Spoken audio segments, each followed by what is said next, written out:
잠들기 전 지식 채널에 오신 것을 환영합니다. 매일 밤 우리는 함께 우주의 경이로움을 하나씩 발견해 나갑니다. 오늘 밤은 참 고요합니다. 불빛도 거의 꺼지고 당신은 긴 하루를 마치고 누워 있습니다. 하지만 눈을 감기 전에 밤하늘의 특별한 손님에 대한 이야기를 들려드릴게요. 수십 번이나 지구를 찾아온 손님, 왕들이 하늘을 두려움으로 올려다보던 그 시절부터요. 허락도 구하지 않고 예고도 없이 찾아오지만 언제나 놀라울 만큼 정확하게 약속을 지키는 손님, 바로 엘리 혜성입니다. 인류 천문학 역사 전체를 통틀어 가장 유명한 천체입니다. 전쟁의 흐름을 바꾸고 전 세계적인 공황을 일으키고 현대과학에 영감을 준 존재입니다. 오늘 밤 우리는 함께 시간을 거슬러 올라가 이 신비로운 손님을 각 세기마다 만나볼 것입니다. 베개와 이불을 친구 삼아 오늘 밤 이야기는 당신을 태양계의 끝자락까지 데려다 줄 것입니다. 깊게 숨을 한번 들이쉬어 보세요. 준비됐나요? 1910년 전 세계 수백만 명의 사람들이 별 하나 때문에 자신들이 곧 죽을 것이라 믿었습니다. 전쟁도 아니고 역병도 아닌 밤하늘에 고요히 빛나는 한 줄기 빛 때문에 당시 신문들은 엘리 혜성의 꼬리에 시안 화물이라는 맹독성 가스가 들어있다고 보도했습니다.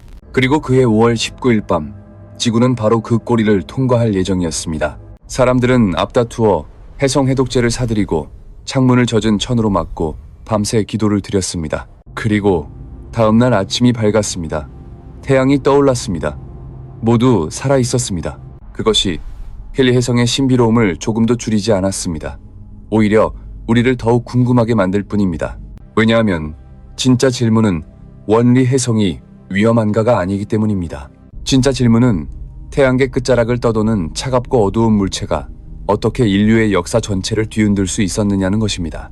이 질문에 답하려면 우리는 1910년이 아니라 훨씬 더 먼 과거로 돌아가야 합니다. 얼마나 먼 과거냐 하면 들으시고 나면 엘리 혜성이 우리 문명보다 훨씬 더 오래되었다는 걸 알게 될 것입니다.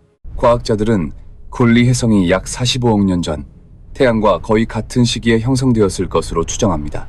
공룡이 지구를 지배하던 시절에도 엘리 혜성은 이미 그 여정을 계속하고 있었다는 뜻입니다. 인류의 첫 조상들이 처음으로 운막을 짓기 시작했을 때 엘리 혜성은 이미 훨씬 전부터 거기 있었습니다. 인류가 글쓰기를 알게 된 이후로만도 적어도 30번은 우리의 하늘을 가로질러 날아갔습니다.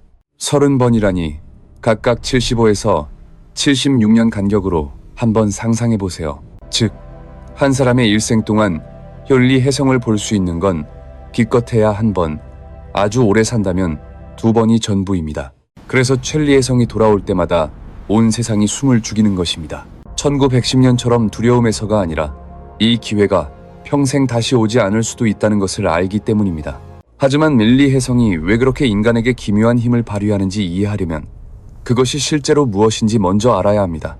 그리고 그것이 무엇인지 이해하려면 왜 수천 년 동안 아무도 그 답을 몰랐는지를 먼저 이해해야 합니다. 수천 년 동안 사람들은 하늘을 올려다보며 원리를 설명할 수 없는 무언가로 바라보았습니다. 별도 아닙니다. 별은 가만히 있으니까요. 달도 아닙니다. 달은 익숙하니까요. 인류는 갑자기 나타나 몇 주에 걸쳐 점점 커지다가 마치 존재한 적 없었던 것처럼 어둠 속으로 사라집니다. 고대인들에게 예측할 수 없는 것만큼 두려운 것은 없었습니다. 그리고 이전 세대들이 답을 갖지 못했던 질문이 바로 이것입니다. 콤리는 돌아올 것인가? 돌아온다면 언제인가? 이 질문은 수천 년 동안 인류를 사로잡았습니다. 런던의 한 남자가 앉아서 계산하기로 결심할 때까지. 그 남자의 이름은 에드먼드 콜리. 그리고 1705년은 그가 모든 것을 바꾼 해가 될 것입니다. 에드먼드 켈리를 만나기 전에 혜성이 진짜로 역사를 써내려가기 시작한 그 시대로 조금 더 뒤로 돌아가 봅시다. 엘리 혜성에 대해 우리가 아는 모든 것은 아무도 생각지 못했던 가장 오래된 기록들에서 시작됩니다. 바빌로니아인들은 기원전 164년부터 엘리 혜성의 출현을 기록했습니다. 구워서 굳힌 점토판에 바빌로니아 천문학자들은 그 이상한 천체의 하나하나의 움직임을 기록했습니다. 그것이 무엇인지는 몰랐지만 중요하다는 것은 알았습니다. 하늘이 무언가를 말하고 있었고 그냥 지나칠 수 없었습니다. 그것이 바빌로니아인들의 사고방식이었고 이상하게 들릴지 몰라도 그 사고방식이 인류의 가장 귀중한 천문 기록을 지켜냈습니다. 하지만 바빌로니아인들은 혼자가 아니었습니다. 수천 킬로미터 떨어진 곳에서 중국인들도 똑같은 일을 하고 있었습니다. 중국의 역사 기록에는 벨리 해성에 대한 2000년 이상의 연속된 관측 기록이 빠짐없이 남아 있습니다. 2000년이라는 것은 현대 천문학자들이 오늘날까지도 계속 활용하고 있는 소중한 데이터의 보고입니다. 로마인들도 기록을 남겼지만 그들의 접근 방식은 완전히 달랐습니다. 훨씬 덜 과학적이고 훨씬 더 두려움으로 가득 찬 로마인들에게 해성은 황제의 죽음을 예고하는 징조였고 그들이 항상 틀린 것은 아니었습니다. 기원전 44년 율리우스 카이사르가 죽기 전 해성이 나타났고 로마인들은 그것을 영원히 잊지 않도록 기록했습니다. 바빌론에서, 중국에서, 로마에서 사람들은 수세기 동안 벨리를 관측했지만 아무도 그것이 같은 천체라는 것을 알지 못했습니다. 그들에게 매번 출현은 완전히 다른 손님이었고 하늘이 보내는 새로운 신호였으며 전례 없는 경고였습니다. 상상해보세요. 당신이 3세기에 살고 있는데 어느 날 밤 하늘에 갑자기 수억 킬로미터의 꼬리를 가진 별이 나타난다면 인터넷도 없고 과학자도 없고 그것이 그저 돌과 얼음일 뿐이라고 설명해줄 아무도 없습니다. 당신이 아는 것은 단 하나, 하늘이 변했다는 것입니다. 그리고 고대 세계에서 하늘이 변한다는 것은 곧 세상이 변할 것이라는 의미였습니다. 흥미로운 것은 역사는 그것이 대체로 사실이었음을 증명해왔습니다. 물론 그 이유가 해성 때문은 전혀 아니었지만 뜰리 해성은 75에서 76년마다 나타나는데 75년 사이에 세상은 언제나 변하기 마련이니까요. 이것은 우주가 아니라 사실 인간의 본성에 대한 정말 흥미로운 통찰입니다. 인간은 하늘에서 보이는 것에서 언제나 의미를 찾으려 합니다. 설령 하늘이 아무 말도 하지 않을 때조차도. 그리고 그것이 바로 엘리, 해성과 에드먼드 엘리의 이야기가 그토록 중요한 이유입니다. 에드먼드 펠리는 역사상 처음으로 저 두려운 천체는 하늘의 징조가 아니라 물리학이라고 감히 말한 사람입니다. 그는 3번의 해성 출현 관측 데이터를 가지고 앉았습니다. 1531년, 1607년, 그리고 1682년. 그는 3번의 출현 궤도가 거의 동일하다는 것을 깨달았습니다. 우연의 일치일 수 없었습니다. 그리고 그는 이전에 아무도 감히 하지 못했던 일을 했습니다. 해성이 1758년에 돌아올 것이라고 예측한 것입니다. 그는 그날을 살아서 보지 못할 것이었습니다. 이미 80이 넘었고 직접 목격하지 못할 것을 알고 있었습니다. 하지만 그는 그 예측을 기록해 두었고 제가 과학사에서 가장 아름다운 문장 중 하나라고 생각하는 한 문장을 덧붙였습니다. 그는 이렇게 썼습니다. 만약 해성이 내 예측대로 돌아온다면 후세 사람들은 한 영국인이 이것을 발견했음을 기억해달라. 1758년 에드먼드 돌리가 예측한 대로 해성이 유럽의 밤하늘에 다시 나타났습니다. 유럽의 천문학자들은 완전한 경이로움으로 그것을 지켜보았습니다. 역사상 처음으로 해성의 출현이 정확히 예측된 것이었습니다. 과학이 천년의 공포를 이겼습니다. 무기도 권력도 아닌 단 하나의 간단한 계산으로. 그때부터 이 해성은 처음 발견한 사람이 아니라 그 비밀을 풀어낸 사람의 이름을 갖게 되었습니다. 이것은 과학에서 가장 아름다운 명명 방식 중 하나입니다. 발견의 이름이 아니라 이해의 이름입니다.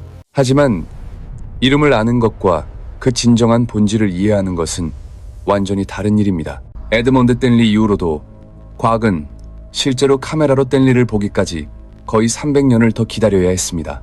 그리고 마침내 보았을 때 그들이 발견한 것은 과학자들조차 놀라게 만들었습니다. 하지만 그것은 다음 챕터의 이야기입니다. 먼저 우리는 1066년과 영국을 영원히 바꾼 전쟁에 들러야 합니다.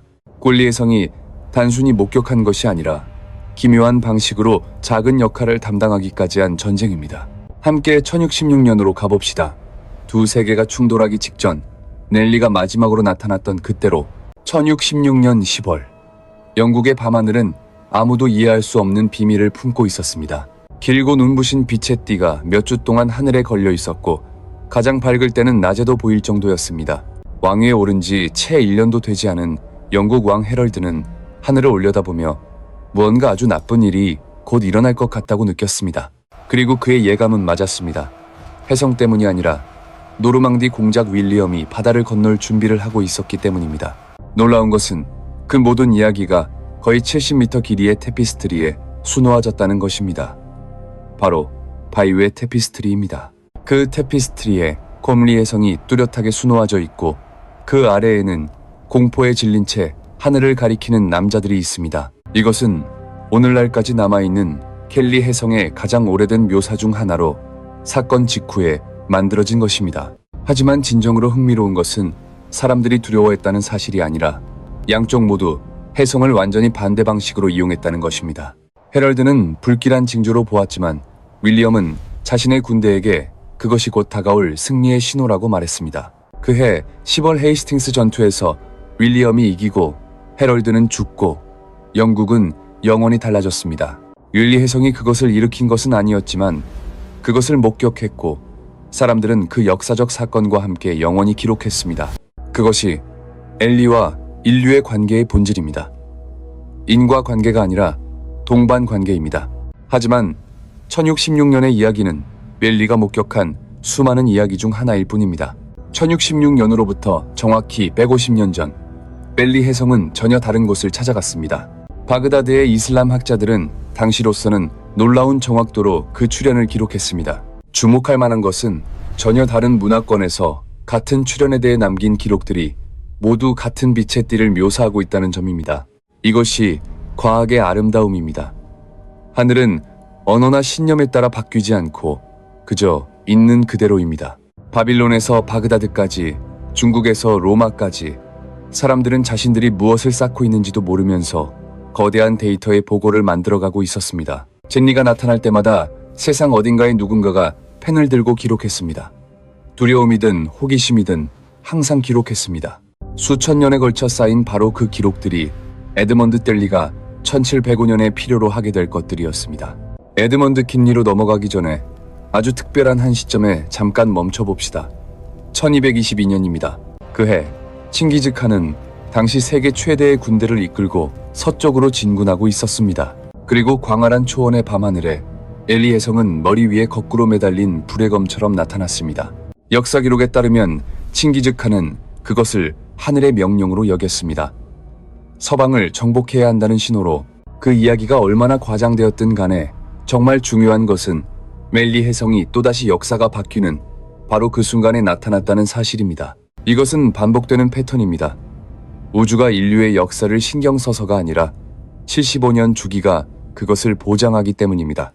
75년은 같은 세대가 지난번을 기억할 수 있을 만큼 짧지만 세상이 완전히 달라질 만큼은 충분히 긴 시간입니다.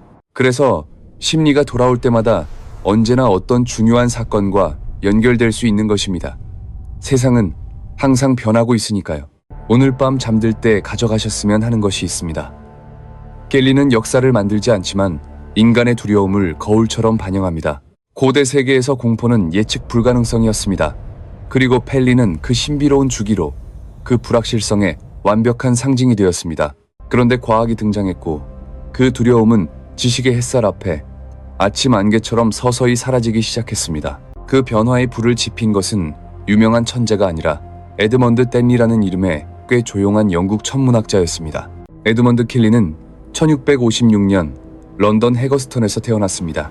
과학이 막 인류의 하늘을 바라보는 방식을 바꾸기 시작하던 바로 그 시기에 그는 자신의 친구이자 동료인 아이작 뉴턴의 시대에 자랐고 이것은 결코 작은 우연이 아니었습니다. 사실 뉴턴이 현대 물리학의 토대인 프린키피아 마테마티카를 완성하도록 설득하고 출판 비용까지 된 것이 바로 에드먼드 삼리였습니다. 첼리는 뉴턴이 중력에 대해 옳다면 해성의 궤도는 계산 가능해야 한다는 것을 깨달았습니다. 그래서 그는 유럽 전역의 도서관에서 찾을 수 있는 모든 해성 관측 자료를 수집했습니다. 그는 24번의 해성 출현 데이터를 처리하며 뉴턴의 방정식을 각 데이터 세트에 하나씩 인내심 있게 적용했습니다. 그리고 그 24번 중에서 3번이 마치 오랜 이별 후 다시 만난 3명의 오랜 친구처럼 눈에 띄었습니다. 1531년, 1607년, 그리고 1682년의 3번 출현은 에드먼드 길리를 며칠 동안 그의 서재에 붙들어 두었습니다. 1531년과 1607년 사이의 간격은 76년입니다. 1607년과 1682년 사이의 간격은 75년입니다. 이 두 간격이 너무나 비슷했기 때문에 에드먼드 켈리는 즉시 알아챘습니다. 이것은 두 개의 다른 천체일 수 없다고. 이것은 같은 천체였습니다. 거의 완벽한 주기로 돌아오고 있었고 또다시 돌아올 것이었습니다. 이것이 제가 전환점이라고 부르는 순간입니다. 이때부터 인간은 더 이상 해성을 두려움의 눈으로 바라보지 않게 됩니다. 1705년에 펠리는 공포의 대상을 지식의 대상으로 변환시켰습니다. 이것이 의미하는 바는 무엇일까요? 역사상 처음으로 인간은 하늘을 단지 두려워하는 것이 아니라 이해할 수 있다는 것을 알게 되었습니다. 그는 1705년에 해성에 관한 천문학 개요를 발표하며 해성이 1758년경에 돌아올 것이라고 선언했습니다. 그는 또한 시간의 작은 편차는 목성과 토성의 중력이 궤도를 느리게 하기 때문이라고 신중하게 설명했습니다. 이것은 과학적 사고의 거대한 도약이었습니다. 해성은 신비로운 하늘의 징조에서 해성은 계산 가능한 물리법칙을 따르는 천체로의 전환. 그런데 이제 1705년에 에드먼드 텔리의 입장에서 보십시오. 당신은 방금 인류 역사상 아무도 해내지 못했던 일을 해냈습니다. 해성이 언제 돌아올지 알게 된 것입니다. 하지만 당신은 그날까지 살지 못할 것을 알면서도 그것이 당신을 멈추게 하지 않습니다. 왜냐하면 과학은 한 사람의 것이 아니라 시간의 것이기 때문입니다. 에드먼드 갤리는 1712년에 세상을 떠났습니다. 그의 해성이 돌아오기 16년 전에. 하지만 유럽의 천문학자들은 그의 문제를 알고 그의 예측을 알고 있었습니다. 그리고 그들은 기다렸습니다. 1758년 12월 25일 밤 요한 게오르크 팔리치라는 독일 천문학자가 그것을 목격했습니다. 해성은 에드먼드 갤리가 예측한 대로 정확한 위치에 정확한 시간에 나타났습니다. 목성의 섭동으로 인한 몇 달의 오차만 있었을 뿐입니다. 이것은 역사상 해성이 예측되고 확인된 첫 번째 사례로 저는 이 순간이 이전의 어떤 출현보다도 훨씬 더 중요하다고 생각합니다. 이번에는 사람들이 두려움으로 하늘을 올려다보지 않았습니다. 미리 알았던 사람들의 만족감으로 바라보았습니다. 그때부터 해성은 벨리라는 이름을 얻었고 세상은 그것의 출현이 아니라 예측을 영원히 기억하게 되었습니다. 하지만 에드먼드 빌리가 예측하지 못한 것은 자신의 이름을 가진 천체에 대해 과학이 그 후 수세기에 걸쳐 계속 발견해 나갈 것들이었습니다. 그는 궤도를 알았습니다. 하지만 그것이 무엇으로 만들어졌는지, 어디서 왔는지, 태양계 초기에 어떤 비밀을 담고 있는지는 몰랐습니다. 그 질문들에 대한 답은 수세기 후에야 올 것이었고 답이 왔을 때는 아무도 예상하지 못한 방식으로 왔습니다. 그것은 1985년 ESA가 발사한 조토라는 우주 탐사선을 통해 왔습니다.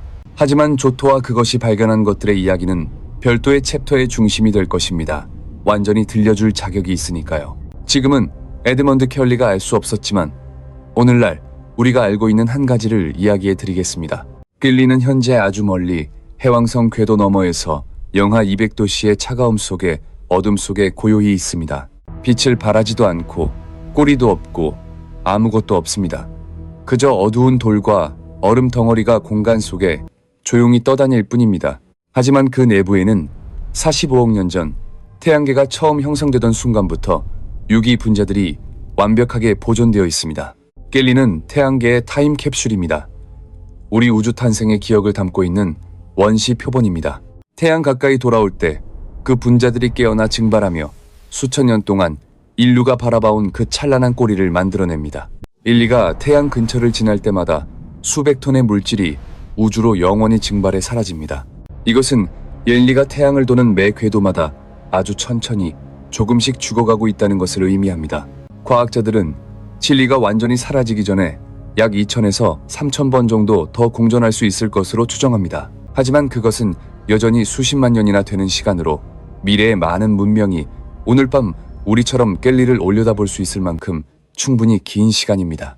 이것을 생각하면 1910년의 두려움이나 1616년의 징조들이 인리의 진짜 이야기에 비하면 모두 얼마나 작은지 깨닫게 됩니다. 인리의 진짜 이야기는 이제 막 시작되고 있으며 다음 챕터들은 어떤 망원경도 말로 다 표현할 수 없는 곳으로 당신을 데려갈 것입니다. 1616년은 첼리의 성이 역사적 중요한 순간에 나타난 첫 번째가 아니었지만 가장 아름답게 기록된 해였습니다. 거의 70m 길이의 바위외 테피스트리는 리넨 위에 양모로 짜여 노르망디의 윌리엄이 영국을 정복하는 전체 이야기를 담고 있습니다. 그 위에 수놓인 모든 장면 중에서 천문 역사학자들이 특별히 주목하는 장면이 있습니다. 꼬리 달린 별을 가리키는 남자들의 장면입니다.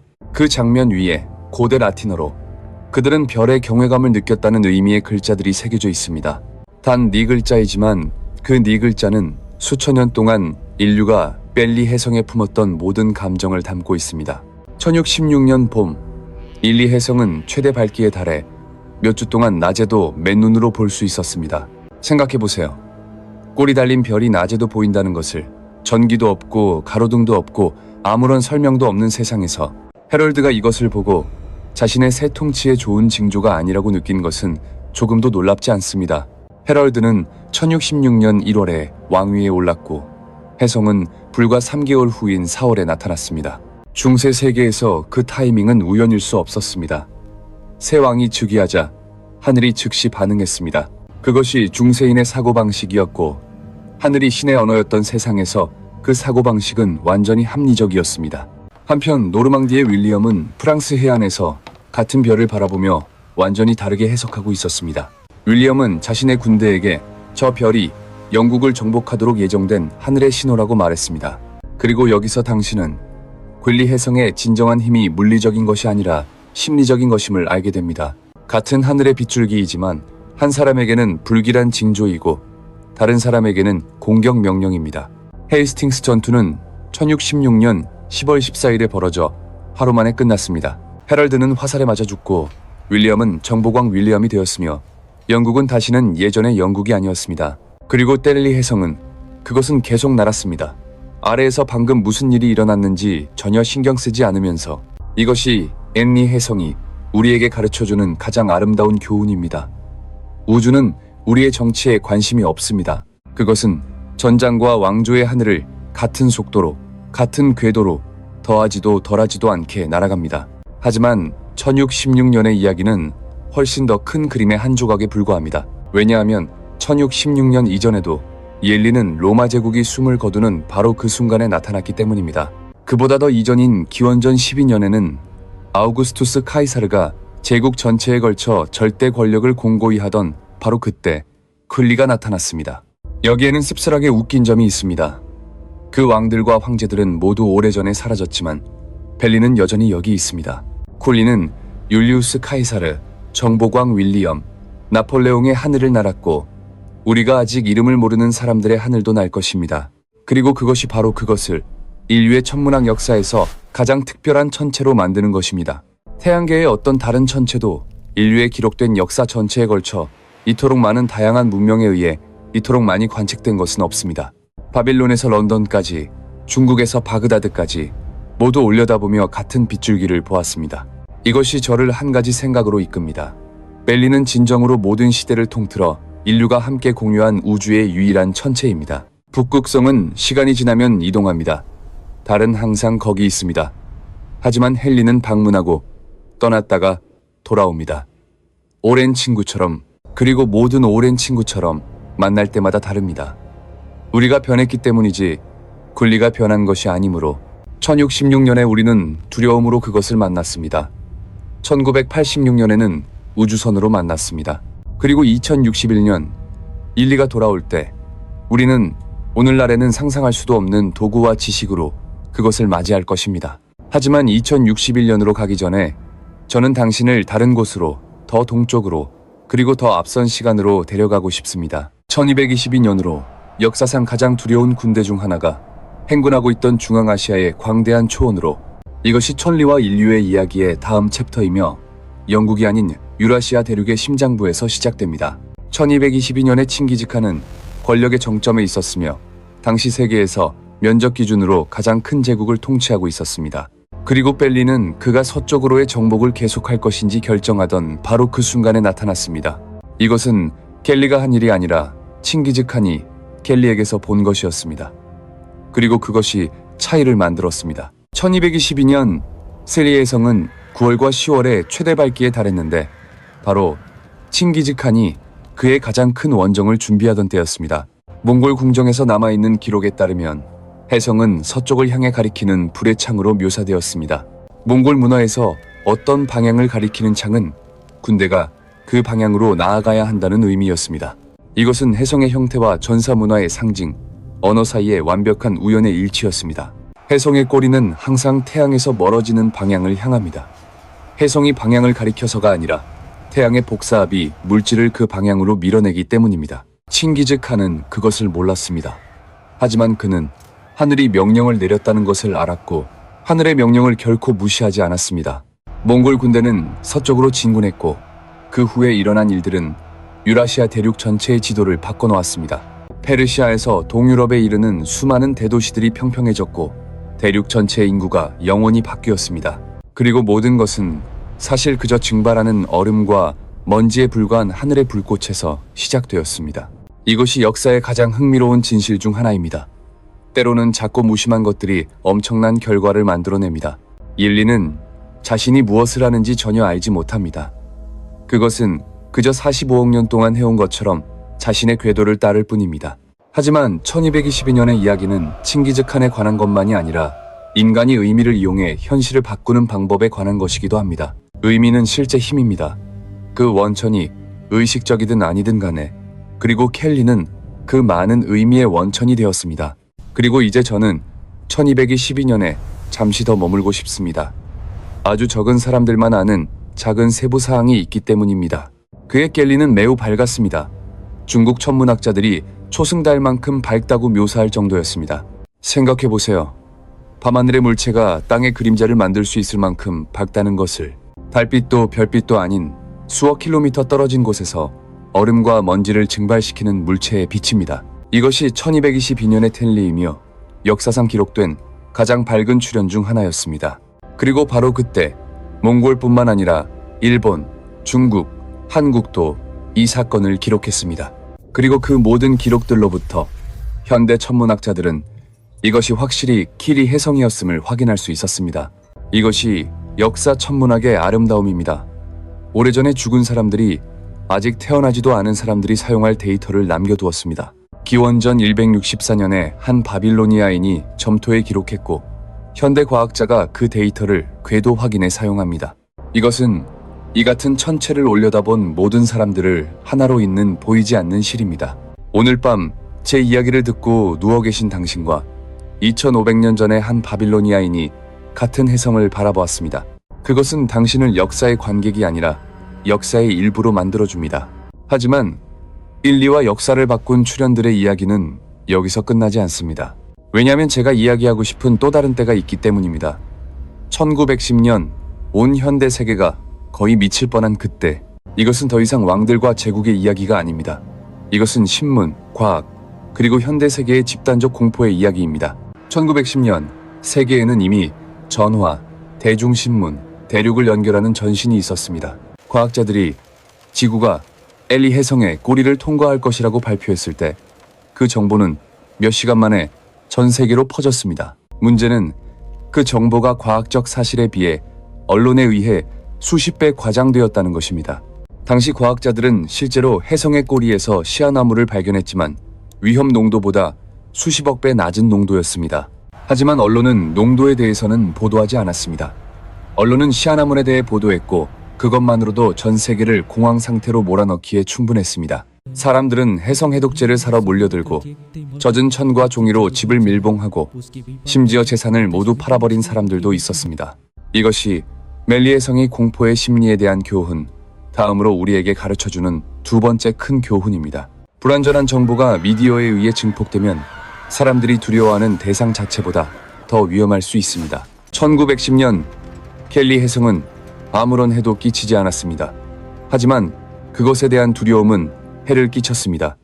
사람들이 가짜 약을 사고 혼란에 빠졌을 때 1910년 5월 20일 아침 지구가 해성의 꼬리를 완전히 통과했을 때 모든 사람이 살아있고 건강했습니다. 그리고 텔리 해성은 45억 년 동안 해온 것처럼 계속 날았습니다. 신경 쓰지 않고 돌아보지 않고 다음 약속을 향해. 하지만 1910년의 이야기는 공포에 관한 이야기만이 아닙니다. 그것은 과학이 그 공포를 이기려 했던 이야기이기도 합니다. 1910년의 천문학자들은 대중에게 아무런 위험이 없다고 설명하기 위해 쉬지 않고 일했습니다. 하지만 1910년의 세계에서 언론의 목소리는 과학의 목소리보다 훨씬 컸습니다. 이것은 현대 세계가 아직 완전히 배우지 못한 교훈입니다. 과학적 진실은 단순히 옳은 것만으로는 부족하고 잘 전달되어야 합니다. 하지만 1910년은 역사상 처음으로 사람들이 현대 망원경으로 헨리 해성을 관측한 해이기도 합니다. 그리고 처음으로 과학자들이 천체 사진술로 해성을 촬영할 수 있었고 그 사진들은 모든 사람을 경이롭게 했습니다.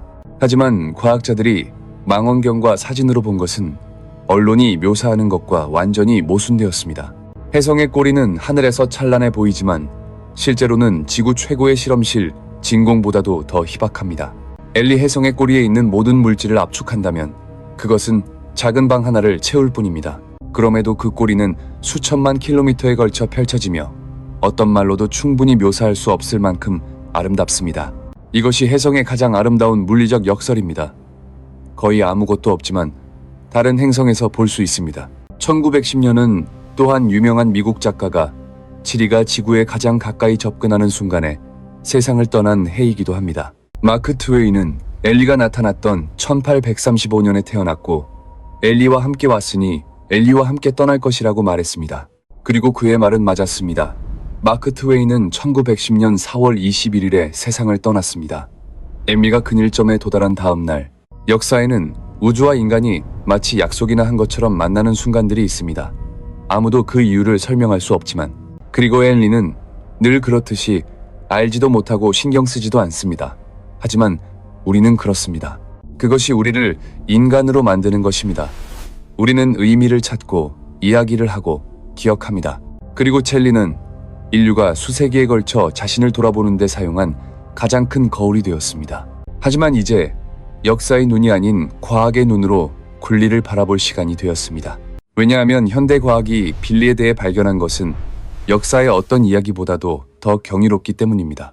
가장 단순한 질문부터 시작해 봅시다. 알고 보면 전혀 단순하지 않은 질문. 엘리 혜성은 실제로 무엇인가요? 수세기 동안 아무도 답을 몰랐습니다. 궤도를 계산해낸 에드먼드 글리조차도 그것이 무엇으로 만들어졌는지 몰랐습니다. 답은 1950년에 왔습니다. 미국 천문학자 프레드 휘플이 더러운 눈덩이 모델을 제안했을 때입니다. 더러운 눈덩이, 별로 흥분되지 않는 것처럼 들리지만 그 이름 뒤에는 20세기 가장 중요한 과학적 발견 중 하나가 있습니다. 왜냐하면 혜성이 더러운 눈덩이라면 그것들은 우주의 냉동고에 보존된 초기 태양계의 화석이기 때문입니다.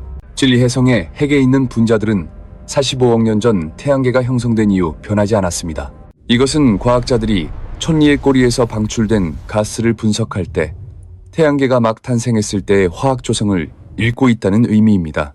인리는 상상 가능한 가장 먼 과거로부터 온 편지이며 지나갈 때마다 자신의 비밀을 조금씩 더 드러냅니다. 하지만 켈리 혜성의 핵이 석탄보다 더 검고 비치는 빛의 4% 미만만 반사한다는 사실을 아는 사람은 많지 않습니다. 너무 어두워서 밤의 땅에 놓아두면 1m 거리에서도 볼 수 없을 것입니다.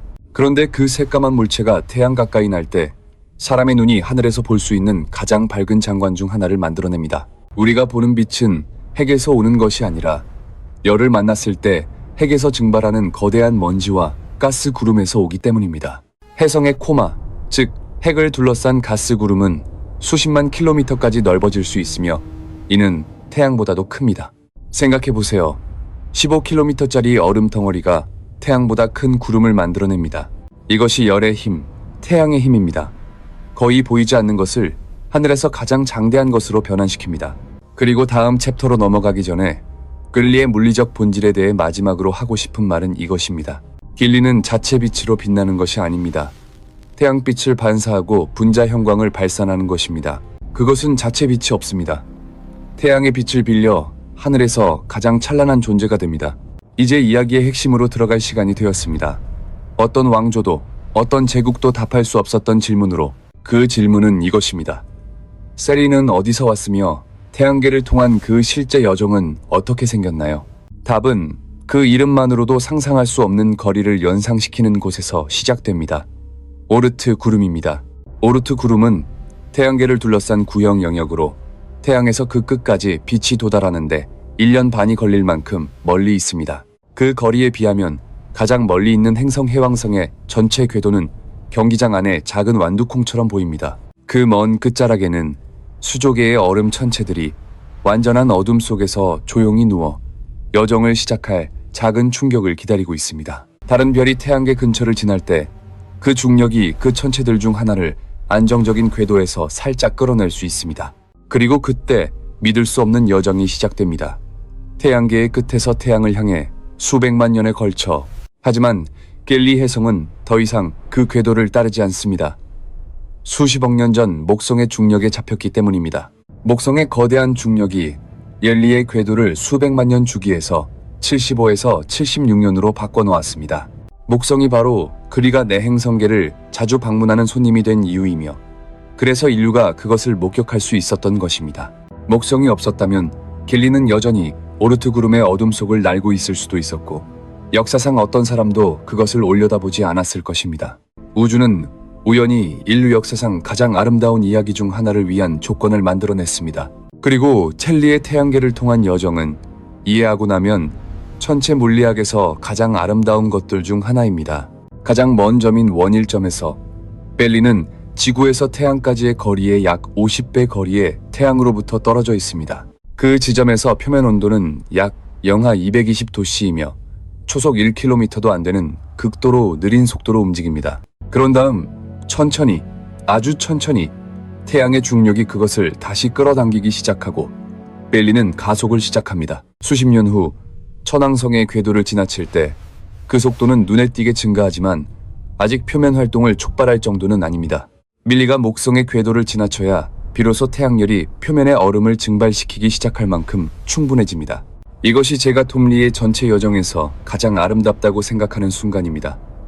차갑고 어두운 곳에서 수십 년간의 동면 후 깨어나는 순간, 아무것도 없는 상태에서 꼬리도 없고 빛도 없다가 빗무리를 만들기 시작하고 그 다음 꼬리가 생기고 하늘에서 가장 밝은 물체 중 하나가 됩니다. 그 여정의 절정인 근일점은 켈리가 태양에 가장 가까이 지나가는 때로 금성의 궤도보다도 더 가까운 거리입니다. 근일점에서 원민은 초속 거의 70km의 속도로 움직이며 가장 먼 점에 있을 때보다 거의 25배 빠릅니다.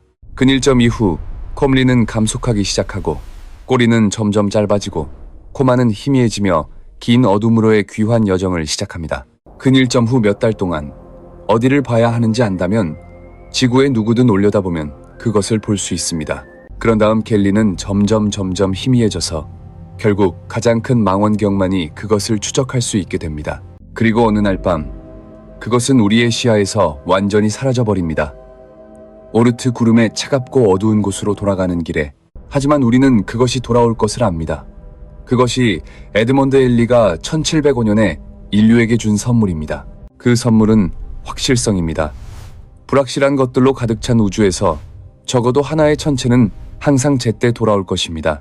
그리고 이것이 오늘 밤 이 이야기를 듣고 누워 계신 당신에게 무슨 의미인가요? 그것은 다음번인 2061년에 켈리가 수백 년 전부터 우리가 알고 있던 그대로 돌아올 것임을 의미합니다. 그리고 그 해까지 살아있을 만큼 운이 좋다면 당신은 직접 자신의 눈으로 켈리를 볼 수 있는 사람 중 하나가 될 것입니다. 당신은 그 수천 년의 긴 사슬 중 하나가 될 것입니다. 점토에 기록하던 바빌로니아인부터 2061년에 하늘을 올려다보는 당신까지. 이것이 켈리에 대해 생각할 때 제가 진정으로 감동받는 것입니다. 과학이 아니라 바로 그 인간들의 사슬입니다. 모든 세기에 걸쳐 같은 물체를 올려다본 인간들의 사슬. 두려움으로든 호기심으로든 경이로움으로든 하지만 모두 올려다보았습니다. 하지만 우리에게는 아직 이야기해야 할 이야기가 하나 더 있습니다. 인류가 처음으로 켈리의 얼굴을 볼 수 있을 만큼 가까이 접근한 이야기입니다. 그 이야기는 불과 한 세대도 안 된 1986년 3월에 일어났으며 우리가 혜성을 이해하는 방식을 완전히 바꿔놓았습니다. 그것은 조토 탐사선과 그것이 역사상 가장 유명한 혜성의 검고 어두운 심장부에서 발견한 것들의 이야기입니다. 그리고 그것이 다음 챕터에서 우리가 가장 먼저 탐구할 것입니다. 인류가 처음으로 엘리의 진짜 얼굴을 본 그 이야기를 들려드릴 때 1986년 3월은 인류가 역사상 처음으로 켈리에게 직접 사자를 보낼 수 있었던 시점입니다. 사람의 눈으로도 지상의 망원경으로도 아닌 혜성의 심장부를 향해 곧장 발사된 우주선으로. 그 탐사선의 이름은 조토였습니다.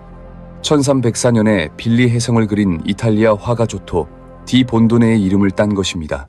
조토 디 본도네의 동방박사의 경배에서 베들레헴의 별은 그가 1301년에 본 옴리 혜성과 매우 닮게 그려져 있습니다. 그래서 탐사선의 이름을 조토로 짓는 것은 ESA의 가장 아름다운 제스처 중 하나였습니다.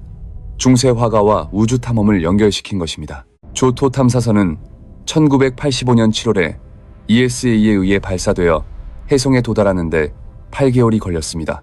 조토는 해성의 핵에 불과 600km 거리까지 접근하도록 설계되었는데 해성 먼지가 탐사선을 파괴할 수 있어 극도로 위험한 거리였습니다. 보호를 위해 ESA 엔지니어들은 여러 겹의 알루미늄과 케블라로 만든 휘플 범퍼라는 특수먼지 차단막을 설계했습니다. 해성의 먼지 입자는 모래알보다 작지만 탐사선에 대해 초속 수십 킬로미터로 이동하여 총알처럼 금속을 뚫을 수 있습니다. 하지만 ESA는 핵을 보려면 그 위험을 감수해야 한다는 것을 계산했습니다. 1986년 3월 13일 조토가 길리 해성의 핵에 접근하여 천문학을 영원히 바꿔놓았습니다. 조토가 전송해온 첫 번째 이미지들은 모든 사람이 상상했던 것과 완전히 다른 물체를 보여주었습니다. 많은 사람이 기대했던 밝고 대칭적인 구 대신 거대의 핵은 거대한 감자처럼 생긴 불규칙한 검은 덩어리였습니다. 그 크기는 길이 15km, 폭 8km로 일부 과학자들의 예측보다 훨씬 작았습니다. 그 크기를 느끼기 위해 중간 규모 도시를 덮을 만큼 딱 맞는 물체가 수천만 킬로미터의 꼬리를 만들어낸다고 상상해보세요. 이것은 우리가 실제로 하늘에서 보는 부분, 그 찬란하게 빛나는 부분이 핵보다 수십만 배 더 크다는 것을 의미합니다.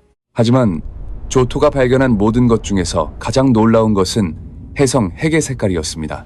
과학자들은 핵이 눈처럼 흰색이나 회색일 것으로 예상했습니다. 대신에 그것은 먹처럼 새까맸습니다. 표면은 식은 아스팔트와 같은 검은 유기 물질로 몇 미터 두께로 덮여 있습니다. 그 검은 껍질 아래에는 태양에 의해 해방되기를 기다리는 얼음, 먼지, 복잡한 유기 분자들이 있습니다. 조토는 퀄리의 핵에서 방출되는 가스가 주로 수증기이며 전체 가스의 약 80%를 차지한다는 것을 발견했습니다. 나머지는 이산화탄소, 메탄, 암모니아, 그리고 과학자들이 아직도 연구하고 있는 복잡한 유기 화합물들입니다. 그 화합물 중에는 생명의 가장 단순한 구성 요소인 전생물학적 분자들도 있습니다. 그 발견은 나중에 탐구할 큰 질문을 열었습니다. 해성이 지구에 생명의 씨앗을 가져온 운반자였을까요? 하지만 그 전에 아는 사람이 거의 없는 조토 데이터의 한 세부 사항을 공유하고 싶습니다. 제가 생각하기에 가장 아름다운 발견 중 하나입니다. 조토는 켈리 핵의 가스 제트가 균일하게 분포되지 않고 작은 화산처럼 특정 활동 지점에 집중되어 있다는 것을 발견했습니다. 핵이 회전하면서 그 구멍들이 차례로 태양을 향하게 되고 켈리는 우주시계처럼 리드미컬하게 물질을 분출합니다. 켈리 핵의 자전 주기는 약 52시간이며 과학자들은 그 데이터를 이용해 표면 지도를 만들 수 있었습니다. 역사상 처음으로 인류가 해성의 표면을 보고 지도를 만들 수 있었습니다. 믿을 수 없는 순간이었습니다. 하지만 조토는 완전히 피해갈 수 없었습니다. 가장 가까운 접근 순간 큰 먼지 입자가 충돌하여 주 카메라가 꺼졌습니다. 하지만 카메라가 꺼지기 전에 해성에 대한 우리의 이해를 완전히 바꾸기에 충분한 이미지를 전송할 수 있었습니다. 조토는 프레드 휘플의 더러운 눈덩이 모델을 확인했지만 현실이 이론보다 훨씬 더 복잡하고 경이롭다는 것도 보여주었습니다. 조토 임무 이후 앤리의 성은 더 이상 미스터리가 아니었습니다. 더 잘 알게 된 친구가 되었습니다. 우리는 그것이 어떻게 생겼는지 압니다. 무엇으로 만들어졌는지 압니다. 어디서 왔고 어디로 갈지 압니다. 그리고 우리는 조토가 그곳에 날아가기 전까지는 아무도 몰랐던 것도 알게 되었습니다. 인리가 생명의 화학적 구성 요소를 운반한다는 것을, 이것은 단순한 과학적 발견이 아닙니다. 지구 생명의 기원에 관한 완전히 새로운 철학적 질문입니다. 그리고 그 질문이 오늘 밤 이야기의 다음 챕터의 출발점이 될 것입니다.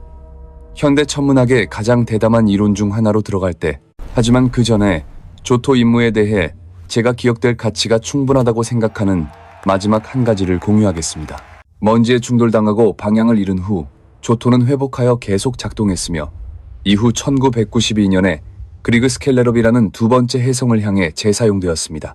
조토는 인간이 무언가를 탐험하기로 결심할 때 때때로 우주가 그 인내심을 기대 이상의 것으로 보답한다는 증거입니다. 하지만 조토는 우주선을 이용한 해성 탐험 이야기의 서막에 불과했습니다.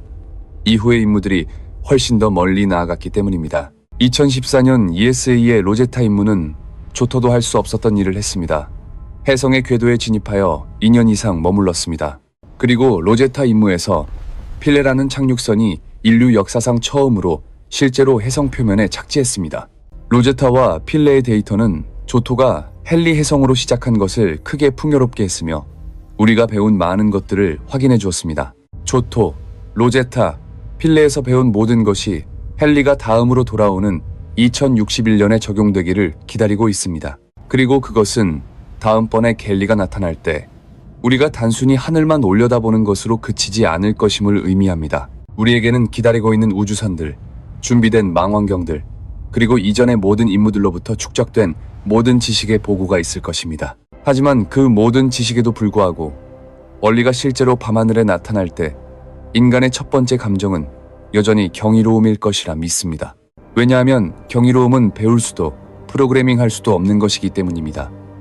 올려다보며 자신보다 큰 무언가를 볼 때 내면에서 우러나옵니다. 그리고 우리가 그것에 대해 배운 모든 것에도 불구하고 엘리는 여전히 그 감정을 일으킬 만큼 충분히 크고 충분히 멀고 충분히 오래되었습니다. 하지만 이제 조토가 열었고 현대과학이 아직 완전히 닿지 못한 질문으로 함께 가봅시다. 그 질문은 이것입니다.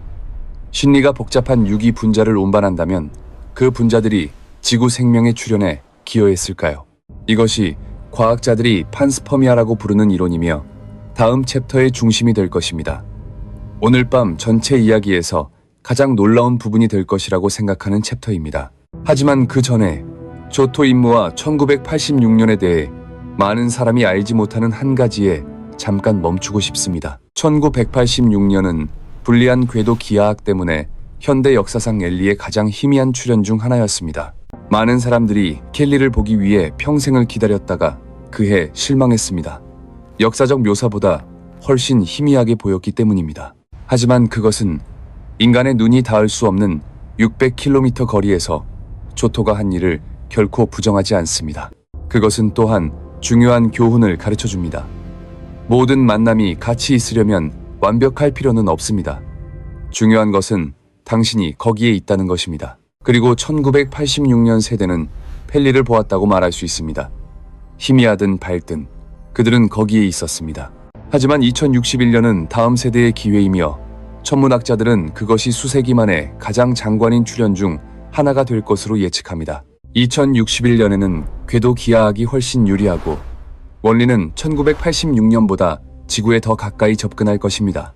이것은 오늘 밤 이 이야기를 듣고 있는 당신이 젊다면 밤하늘에서 댐리를 볼 기회가 완전히 현실적이라는 것을 의미합니다. 그리고 당신이 서서 올려다볼 때 당신이 바빌로니아인 헤럴드 칭기즈 칸이 바라보았던 바로 그 같은 물체를 보고 있다는 것을 기억하세요.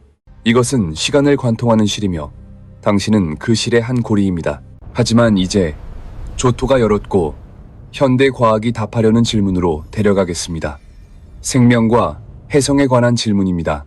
왜냐하면 조토가 델리의 심장부를 통과하며 유기 분자에 대한 데이터를 보내왔을 때 오래된 질문이 갑자기 매우 현실적이 되었기 때문입니다.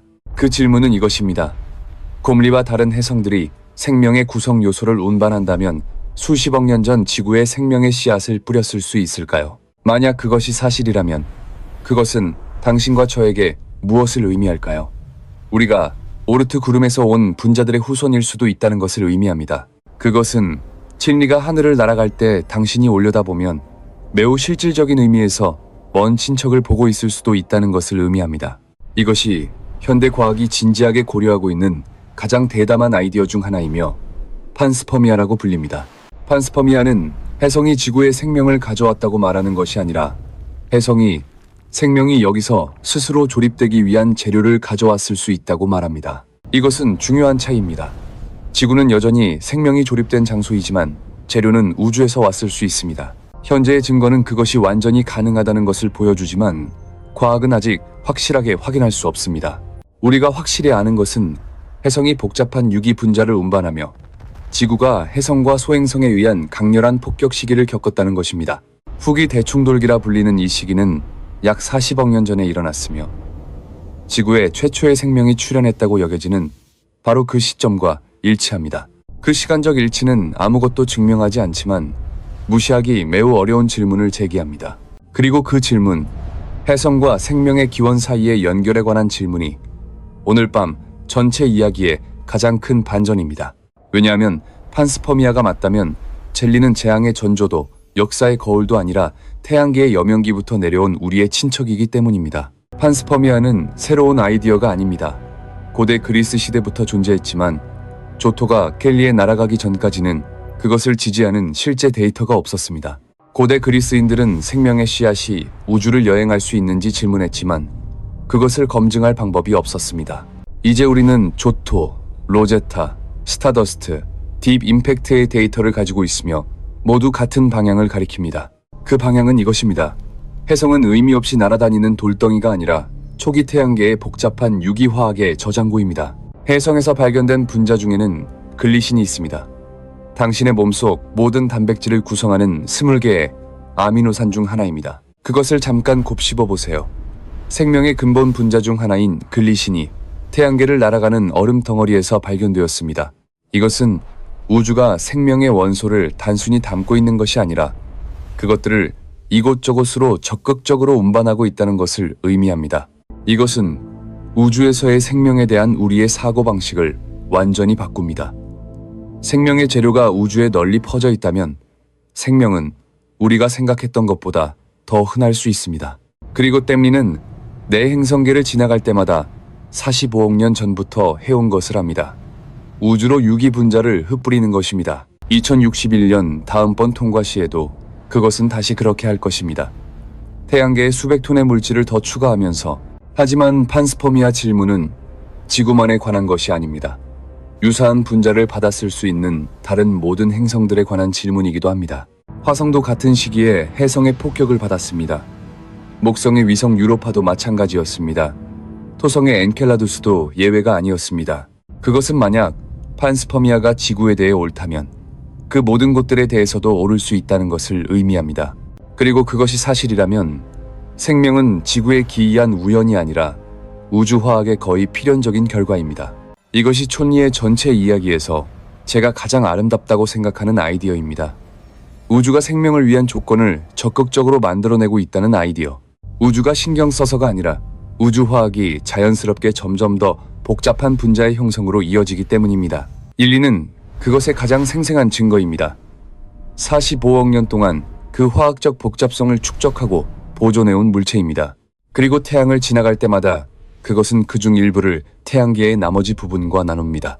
하지만 판스퍼미아 질문은 흥미로운 역설도 열어줍니다. 해성이 생명의 씨앗을 행성으로 가져올 수 있다면 한 행성에서 다른 행성으로 생명을 옮길 수도 있을까요? 일부 과학자들은 미생물이 암석이나 얼음에 보호되어 우주에서 살아남아 다른 행성에 도달할 수 있다는 가능성을 진지하게 검토하고 있습니다. 국제우주정거장에서의 실험은 일부 박테리아가 정거장 외부에서 수년간 살아이 남을 수 있다는 것을 보여주었습니다. 이것은 소행성 충돌로 지구의 돌이 우주로 발사된다면 그 돌 안의 박테리아가 아직 살아있을 수 있다는 것을 의미합니다. 그리고 그 돌들이 화성이나 다른 행성에 도달한다면 그것들은 지구의 생명을 가져갈 수 있습니다. 그것은 화성의 생명이 만약 존재한다면 전통적인 의미의 외계인이 아니라 우리의 사촌일 수 있다는 것을 의미합니다. 이것이 엘리가 과학에 간접적으로 심어준 아이디어들입니다. 빛나는 꼬리를 가진 해성에서 모든 생명의 기원에 관한 질문까지. 이제 역사, 물리, 화학을 거쳐 우리는 촘리가 제기하는 가장 큰 철학적 질문 앞에 서 있습니다. 그 질문은 콜리 해성이 무엇인가가 아니라 우리의 분자가 오르트 그룹만큼 먼 곳에서 왔다면 우리는 무엇인가? 입니다. 우리는 우리가 생각했던 것보다 훨씬 더 실질적인 의미에서 우주의 시민일 수 있습니다. 시적인 의미로도 추상적인 철학적 의미로도 아닌 완전히 구체적인 화학적 의미에서 당신 몸의 탄소는 한때 별의 일부였습니다. 당신의 물속 수소는 한때 빅뱅의 일부였습니다. 그리고 판스퍼미아가 맞다면 당신 몸속 일부 유기 분자들은 40억 년 전 태양계를 날아다니던 해성의 일부였을 수 있습니다. 그것이 제가 굴리가 돌아올 때마다 손님이 아니라 집을 방문하는 가족이라고 느끼게 하는 아이디어입니다. 하지만 이 시점에서 솔직해야 합니다. 판스퍼미아는 아직 가설이지 확인된 사실이 아닙니다. 과학은 지구의 생명이 우주적 기원을 가진다는 것을 아직 증명하지 못했습니다. 다만 증거가 그 방향을 가리키고 있고 그 질문은 충분히 물어볼 가치가 있습니다. 그리고 그것이 제가 현대 과학에서 가장 좋아하는 것입니다. 큰 질문을 던지고 아직 답이 없을 때 솔직히 인정하는 것을 두려워하지 않는다는 것입니다. 하지만 판스퍼미아가 맞든 아니든 켈리는 우주에서 지구의 위치를 바라보는 방식을 바꿔놓았습니다. 지구는 우주에서 고립된 섬이 아닙니다. 태양계 전체를 흐르는 물질과 화학의 연속적인 네트워크의 일부입니다. 그리고 춘리는 75년마다 한 번 내 행성계를 통과하면서 그 네트워크의 주요 사자 중 하나입니다. 하지만 인리는 물질과 화학의 사자일 뿐만 아니라 관점의 사자이기도 합니다. 모든 것을 지나온 존재의 눈으로 지구를 외부에서 바라보는 방법입니다. 그리고 여기서 넬리의 이야기가 어떤 징조도, 어떤 제국도, 어떤 공포도 담을 수 없는 방식으로 진정으로 경이로워집니다. 경이로운 것은 빌리가 위험하기 때문이 아닙니다. 전쟁을 예고하기 때문도 아닙니다. 독소를 품고 있기 때문도 아닙니다. 경이로운 것은 그것이 오늘날까지 살아남아 여명기의 기억을 담고 있는 태양계의 원시 파편이기 때문입니다. 그것을 다시 생각해 보세요. 솔리가 나타날 때 당신이 하늘에서 보는 물체는 지구가 형성되기 전부터 존재했습니다. 이것은 힐리에 대한 우리의 사고를 완전히 뒤집습니다. 그것이 우리를 방문하는 것이 아니라 우리가 그것의 길 위에서 자라난 것입니다. 엘리는 손님이 아닙니다. 우리가 새로운 자들이며 엘리는 우리가 성숙할 수 있는지 지켜보며 인내심 있게 기다리고 있습니다. 두려움에서 이해로, 징조에서 과학으로, 미스터리에서 친척으로, 쫄리와 인류의 관계 이야기는 인류 지성의 성장 이야기입니다. 그리고 그 이야기는 끝나지 않았습니다.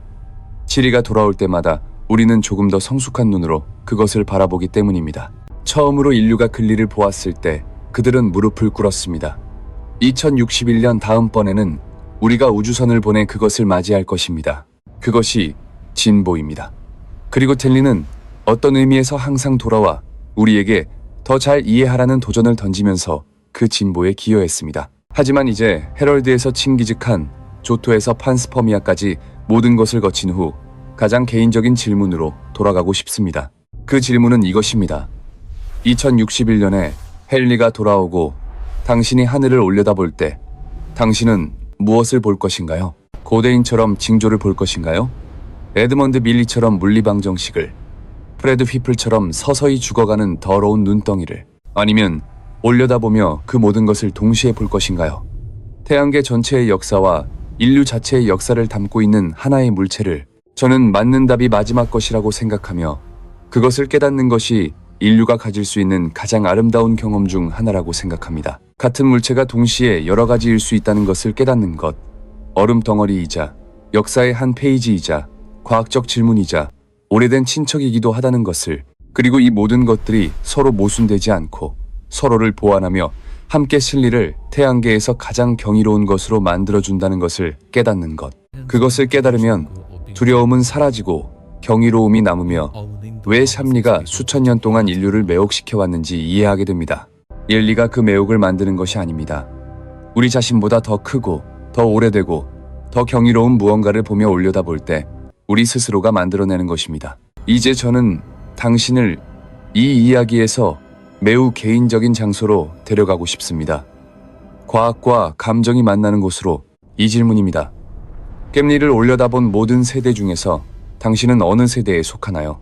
1986년 이후에 태어났고 아직 1986 더하기 76, 즉 2062년이 되지 않았다면 당신은 기다림의 세대입니다. 당신의 세대는 인류 역사 전체에서 권리에 대한 완전한 지식을 갖고 자라났지만 아직 육안으로 그것을 보지 못한 유일한 세대입니다. 이전의 모든 세대는 깰리를 두려워하거나 설명할 수 없어 놀라워했습니다. 당신의 세대는 그것을 이해하지만 아직 만나지 못했습니다. 제 생각에 그것은 당신의 세대를 길리 관측의 전체 역사에서 가장 특별한 위치에 놓습니다. 왜냐하면 당신은 역사상 처음으로 육안으로 처음 볼 때부터 완전한 과학적 이해를 가지고 쉰리를 올려다볼 것이기 때문입니다. 바빌로니아인들은 두려움과 경이로움으로 텔리를 보았습니다. 당신은 경이로움과 이해를 동시에 갖고 그것을 볼 것입니다. 이것은 역사상 어떤 세대도 가지지 못했던 조합이며 제 생각에 이것이 과학이 인류에게 주는 가장 아름다운 선물입니다. 꼬리 달린 저 별이 죽음의 징조가 아니라 45억 년 된 얼음 덩어리가 우리에게 자신의 원시 화학을 나눠주는 것임을 아는 것입니다. 그것이 제가 오늘날 세상에 많은 문제와 걱정이 있음에도 우리가 인류의 가장 경이로운 시대에 살고 있다고 생각하는 이유입니다. 엘리를 올려다보며 그것을 이해할 수 있고 그것이 무엇인지 알기 때문에 여전히 경이로움을 느낄 수 있는 시대입니다. 이제 오늘 밤에 전체 여정을 돌아봅시다. 과학자의 눈이 아니라 한 인간의 눈으로. 우리는 시한 화물에 대한 두려움에 1910년에서 1616년에 바이웨 테피스트리로 1222년에 몽골 초원으로 거슬러 올라갔습니다. 그런 다음 1705년 런던의 에드먼드 김리로 1986년의 조토로 판스퍼미아와 생명의 기원에 관한 질문들로 앞으로 나아갔습니다. 그리고 그 모든 여정들을 거치면서 갤리는 계속 날았습니다. 결코 더 빠르거나 느리지 않게, 결코 신경 쓰지 않고, 우리가 하는 어떤 것도 궤도를 바꾸지 않고, 그것이 제가 겸손하면서도 아름답다고 생각하는 것입니다. 우주는 우리가 주목하든 아니든 계속 작동합니다. 그리고 그것이 계속 작동하기 때문에 에드먼드 길리가 계산한 대로 2061년에 길리가 돌아올 것이라고 믿을 수 있습니다. 밀리가 우리의 달력에 신경 써서가 아니라 중력은 변하지 않고 수학은 거짓말하지 않기 때문입니다. 그리고 그것이 제 생각에 과학이 인류에게 준 가장 아름다운 것들 중 하나입니다. 광대하고 예측하기 어려운 우주 속의 확실성입니다. 하지만 헨리와 인류의 이야기는 확실성의 이야기만이 아닙니다. 우리가 아직 알지 못하는 것들의 이야기이기도 합니다. 우리는 빌리가 실제로 지구 생명의 기원의 역할을 했는지 아직도 모릅니다. 다음번에 빌리가 돌아올 때 오늘 우리가 상상할 수 없는 새로운 것을 배울 수 있는지도 아직 모릅니다. 그리고 그것이 제 생각에 과학의 가장 좋은 점입니다. 모두 이해했다고 생각할 때 바로 다음 문을 항상 열어줍니다. 델리는 그것을 여러 번 해왔습니다. 우리가 그것을 이해했다고 생각할 때마다 그것은 돌아와 새로운 것을 드러냈습니다. 에드먼드 펠리는 궤도를 계산했지만 무엇으로 만들어졌는지 몰랐습니다. 조토는 핵을 보았지만 그 화학을 모두 설명하지 못했습니다. 2061년에 우리는 오늘 상상할 수 없는 것을 배울 것입니다. 그것이 과학의 본질입니다. 이제 오늘 밤 남겨두고 싶은 마지막 질문으로 데려가겠습니다. 그 질문은 권리에 관한 것이 아닙니다. 오늘 밤 어둠 속에 누워 이 이야기를 듣고 있는 당신에 관한 것입니다. 그 질문은 이것입니다. 갤리의 이번 출연에서 다음 출연까지의 75년 동안 당신의 삶은 그 긴 이야기에 무엇을 기여할 것인가요? 시리는 궤도를 바꾸지 않을 것입니다. 앞으로 수천 년 동안 계속 왔다가 가고 왔다가 갈 것입니다. 하지만 우리는 그렇지 않습니다. 우리에게는 수십 년, 운이 좋으면 100년이 있어 그 긴 사슬에 자신의 흔적을 남길 수 있습니다. 그리고 승리는 어떤 의미에서 삶의 척도입니다. 2번 볼 수 있었다면 오래 살았다고 할 수 있는 삶을 산 것입니다. 마크 트웨이는 그것을 이해했습니다. 그는 벨리와 함께 왔고 벨리와 함께 갔으며 그것이 인과적 의미는 없지만 시적 의미는 매우 깊습니다. 그의 삶은 같은 물체의 2번의 출현으로 둘러싸였고 그것이 그의 삶을 우주 이야기의 일부로 만들었습니다. 우리 모두는 그런 방식으로 우주 이야기의 일부입니다. 우리가 알아채든 아니든 간에 당신의 원자는 한때 별의 일부였습니다. 당신의 분자는 해성을 통과했을 수도 있습니다. 그리고 언젠가 당신의 원자는 다른 무언가의 일부가 될 것입니다. 그리고 벨리는 우리가 결코 이름을 알 수 없는 세대들의 하늘을 지나며 여전히 무심하고 끈기 있게 날 것입니다.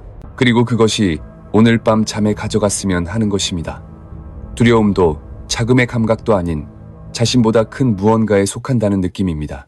곰리의 이야기는 인류가 들려준 가장 긴 이야기로 어떤 종교보다도 어떤 제국보다도 어떤 문명보다도 깁니다. 기원전 164년 바빌론의 점토판에서 시작해 오늘날까지 2500년 이상의 연속적인 관측 데이터입니다.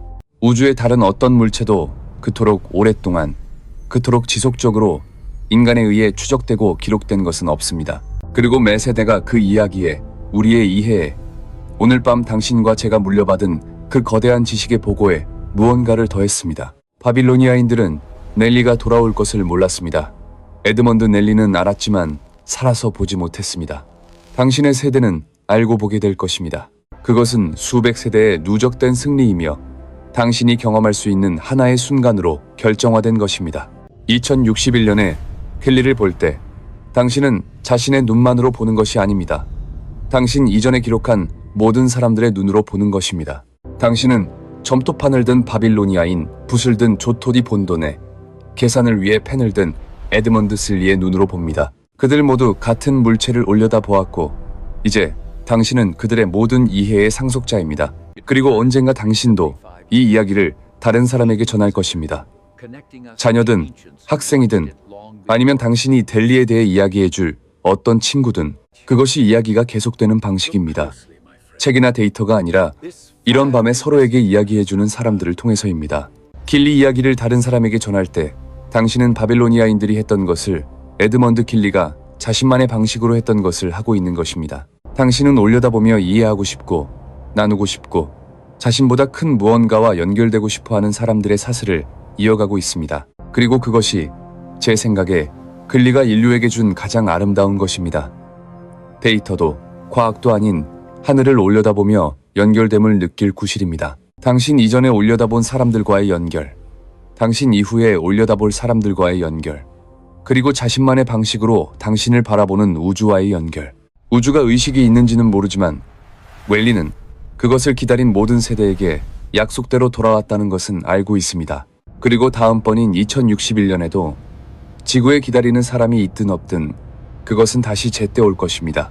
그것이 중력의 확실성이며 불확실한 것들로 가득 찬 세상에서 저는 그것이 매우 아름답다고 생각합니다. 하지만 켈리의 이야기는 2061년에 끝나지 않는다는 것도 알고 있습니다. 우리가 결코 볼 수 없는 하늘을 지나 영원히 계속됩니다. 그리고 그 하늘들 중에는 우리가 상상할 수 없는 사람들이 우리가 아직 발을 딛지 못한 세계에 서서 같은 겜리를 올려다볼 수도 있습니다. 진리는 화성이나 달의 미래 세대들이 올려다보며 말할 수 있는 첫 번째 물체가 될 것입니다. 저것이 우리 지구의 조상들이 수천 년 동안 바라봤던 그 물체라고, 이것이 인류의 첫 번째 우주유산입니다. 태양계 어디에 살든 인류 전체 가족이 공동의 것이라고 부를 수 있는 첫 번째 물체입니다. 그것을 생각할 때 인류가 화성과 달에 살면서도 같은 뗄리를 올려다보는 미래를 저는 매우 따뜻한 무언가를 느낍니다. 인류가 아무리 멀리 가도 우리는 공동의 겜 지점으로서 우리 모두에게 속한 무언가로서 겜리를 가질 것이라는 느낌. 빌리는 어떤 나라, 어떤 문화, 어떤 세대에 속하지 않습니다. 호기심을 가지고 밤하늘을 올려다본 모든 사람에게 속합니다. 그리고 오늘 밤 당신이 누워있고 이 이야기가 곧 끝날 때 켈리는 저 어딘가 차가운 어둠 속에서 우리를 향해 천천히 이동하고 있습니다. 빠르지도 서두르지도 않으며 중력의 정확한 일정에 따라 2061년 근일점을 향해 나아가고 있습니다. 그리고 그것이 올 때 혜성의 꼬리가 다시 한번 밤하늘의 빛의 자취를 그을 때 태어나서 처음으로 올려다보는 사람들이 있을 것입니다. 그들은 바빌로니아인들이 느꼈던 것, 헤럴드가 느꼈던 것, 당신이 느낄 것과 같은 것을 느낄 것입니다. 자신보다 크고 자신보다 오래되고 상상할 수 있는 어떤 것보다도 더 경이로운 무언가 앞에 서 있는 그 느낌. 그것이 오늘 밤 이야기가 조금이나마 당신 안에서 불러일으켰기를 바라는 느낌입니다. 우리는 방 안에 있고 엘리는 저 차가운 어둠 속에 있지만 곰리의 이야기는 우리 모두의 이야기입니다. 2000년 동안 인류가 어떻게 변화해왔는지, 두려움에서 호기심으로, 호기심에서 이해로, 이해에서 경이로움으로, 그리고 그 이야기는 아직 끝나지 않았습니다. 매 새로운 세대가 자신의 챕터를 더하며 당신의 세대는 아직 자신의 챕터를 다 쓰지 않았습니다.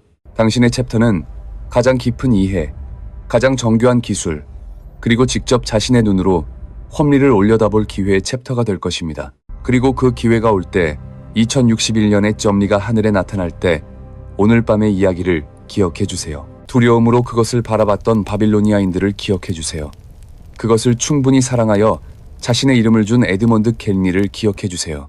그리고 당신이 자신의 눈만으로 보는 것이 아니라 수천 년에 걸쳐 같은 물체를 올려다본 모든 사람의 눈으로 보고 있다는 것을 기억해 주세요. 그것이 당신이 벨리를 올려다보는 순간을 당신 혼자만의 것이 아니라 그들 모두의 것으로 만들어줄 것입니다. 그리고 이제 이 모든 것들 이후에 이 이야기가 천천히 당신 안에 가라앉도록 해주세요. 빌리의 빛이 오르트구름의 차가운 어둠으로 돌아가며 서서히 사그라드는 것처럼 이제 이야기가 마무리될 즈음 이 전체 여정을 다시 한번 바라보고 싶습니다. 사실들이 아니라 감정으로. 오늘 밤 여정은 두려움으로 시작되었습니다. 1910년의 공황, 전 세계가 하늘에서 오는 시아나물로 죽을 것이라 믿었던 그때, 그리고 오늘 밤 여정은 매우 다른 곳에서 끝납니다. 솔리가 지구의 생명의 씨앗을 가져온 우리의 오랜 친척일 수 있다는 질문에서, 시아나물에서 아미노산으로, 공포에서 경이로움으로, 상상의 적에서 가능한 친척으로, 그것은 셀리에 관한 이야기가 아니라 우리에 관한 이야기입니다. 두려움을 이해로 바꾸는 인간 지성의 능력에 관한 이야기입니다. 그리고 그것이 제가 우주의 어떤 물체보다도 더 경외할 가치가 있다고 생각하는 것입니다. 주변 우주를 이해하려고 노력하는 인간의 지성입니다. 옐리는 영원히 혹은 적어도 수십만 년 더 날 것입니다. 하지만 질문은 우리가 그것을 올려다보기 위해 여기 있을 것인가입니다. 그 질문은 걱정을 위한 것이 아니라 멜리가 돌아올 때마다 선물이며 우리는 그것을 낭비해서는 안 된다는 것을 상기시키기 위한 것입니다. 2061년은 당신의 세대가 그 긴 이야기를 이어가고 바빌론에서 오늘날까지의 기록 사슬에 자신의 챕터를 더할 기회입니다. 하지만 2061년 이전에 할 일도 배울 것도 이 행성에서 사랑하고 소중히 여길 것들도 많이 있습니다. 셀리는 아무데도 가지 않습니다. 우주의 인내심으로 당신 이전의 모든 세대를 기다렸던 것처럼 당신을 기다릴 것입니다. 그리고 그것이 올 때 오늘 밤 배운 것을 기억해 주세요. 그 빛은 한때 전쟁터와 궁전과 먼 초원을 비추었습니다. 그 빛은 화가들과 과학자들 모두에게 영감을 주고 왕들을 두렵게 하고 가장 끈기 있는 두뇌들에 의해 계산되었습니다. 당신이 올려다볼 그 같은 물체가 인류 역사의 모든 위대한 문명의 하늘을 지나갔습니다. 그것은 어떤 그림도, 어떤 책도, 어떤 박물관도 당신이 실제로 밤하늘을 올려다보고 갤리를 볼 때 줄 수 있는 방식으로 줄 수 없습니다. 왜냐하면 엘리의 빛이 당신의 눈에 닿을 때 당신과 태양계의 여명기부터 존재하는 45억 년 된 물체 사이에는 아무것도 없기 때문입니다. 그것은 태양계의 역사와의 직접적이고 중간 매개체 없는 연결의 순간이며 아무것도 그것을 대체할 수 없습니다. 그러므로 2061년까지 살아있다면 나이가 어떻든 건강이 어떻든 밖으로 나가 올려다볼 방법을 찾아주세요.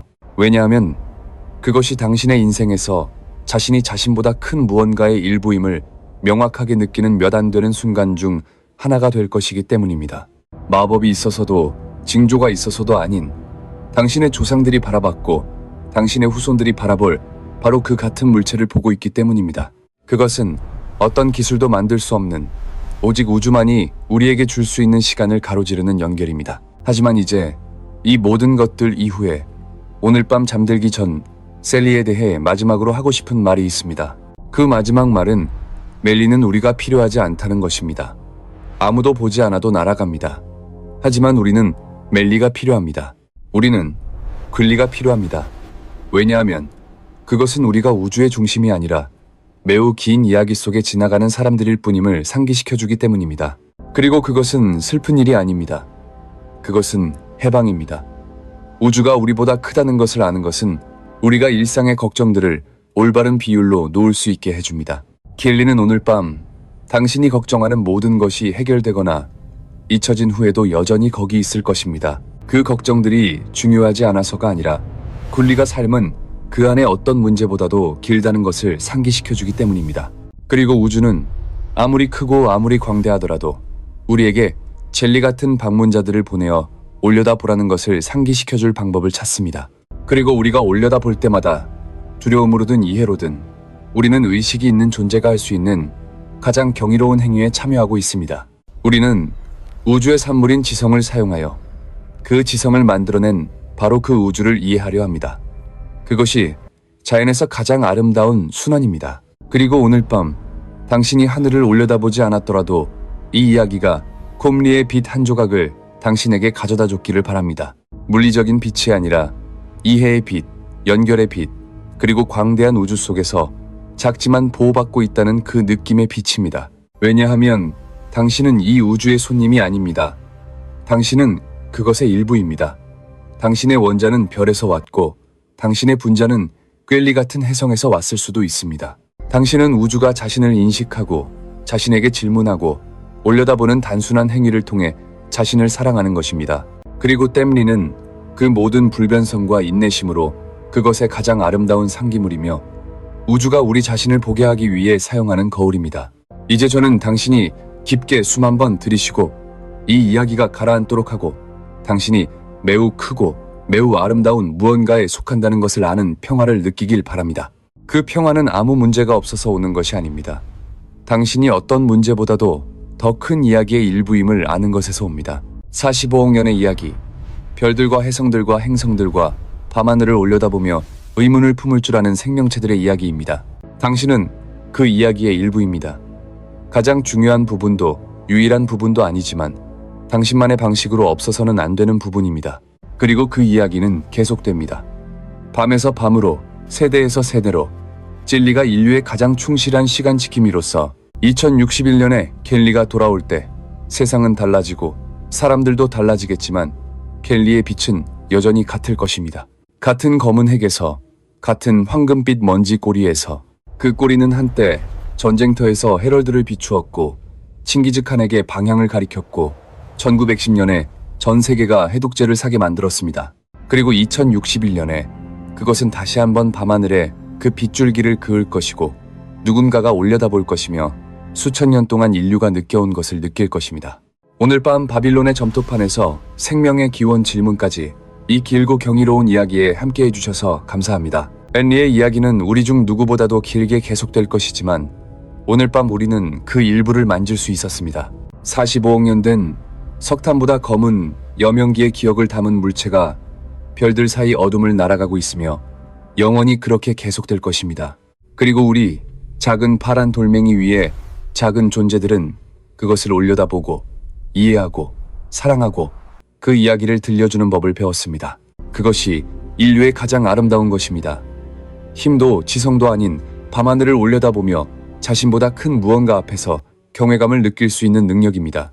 오늘 밤 잠들 때 그 느낌을 함께 가져가세요. 작지만 보호받는 느낌, 매우 크고 매우 아름다운 무언가의 일부인 느낌을, 그리고 저 어딘가 해왕성 궤도 너머의 차가운 어둠 속에서 솔리가 천천히 인내심 있게 우리를 향해 이동하고 있다는 느낌. 2061년의 약속을 향해 300년 이상 전 에드먼드 켈리가 계산한 대로 정확하게 우주는 약속을 지킵니다. 그리고 그것이 잠에 가져갈 가장 아름다운 것입니다. 잘 자요. 그리고 오늘 밤 눈을 감을 때 저 넓고 평화롭고 별로 가득 찬 하늘이 당신 위에 있도록 해주세요. 그리고 저 어둠 속 어딘가에서 켈리가 날고 있습니다. 45억 년 전부터 날아온 것처럼 앞으로도 영원히 날 것처럼. 잘 자요. 잠들기 전 지식 채널의 친구. 오늘 밤 당신은 경이로운 것을 만졌습니다.